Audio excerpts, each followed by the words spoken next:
Andrea Brillantes nagsalita na tungkol sa Batang Quiapo. Panalong-panalo ang tandem ni Coco Martin at Andrea Brillantes.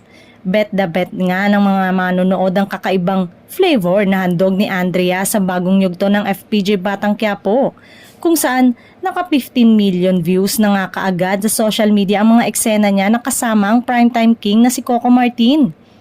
Milyong-milyong views na nga ang nalikom ng iba't ibang mga eksena ni Andrea at Coco sa TikTok page ng ABS-CBN. Tampok ang makapigil hiningang pagkidnap at pag-hostage ni Andrea kay Coco para iligtas ang kapatid niya sa serye. Sabi nga ng mga fans, malakas pa rin talaga ang hatak ni Andrea na hindi naman daw katakataka dahil napakahusay nga raw nito sa pag-arte. At pati na nga mga loyal viewers ng serye ay naantig ang damdamin sa maangas ng kanyang karakter bilang certified mambubudol na si Fatima. Heto nga ang chika nila. Ang galing ni Fatima, nakipagsabayan sa husay at galing ni Tanggol. Well, ang galing ni Andrea dito, naukulang napansin ang husay ng acting skills niya.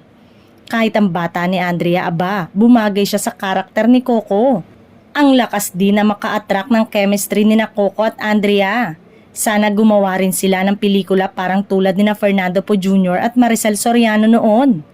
Samantala, iba pa rin talaga ang kapit ng viewer sa serye ni Coco kasi kahit ipinakilala pa lang ang iba't ibang mga bagong karakter sa bagong yugto nito, tutok na tutok pa rin ang mga fans. Samantala naman ay tila may sagot naman ang aktres sa mga balita na minamadali na umano ang guesting nito sa nasabing serye. Ayon kay Andrea, matagal-tagal pa daw ang pagsasamahan nila ni Coco kaya feeling lucky ang kapamilya actress at influencer na si Andrea Brillantes sa chance na ibinigay sa kanya ni Coco Martin. Pero nagtiwala sila sa akin. Ibig sabihin, naniniwala sila na meron akong ibubuga so kailangan ko to live up to their expectations. I will try my very best. Dagdag pa ni Andrea.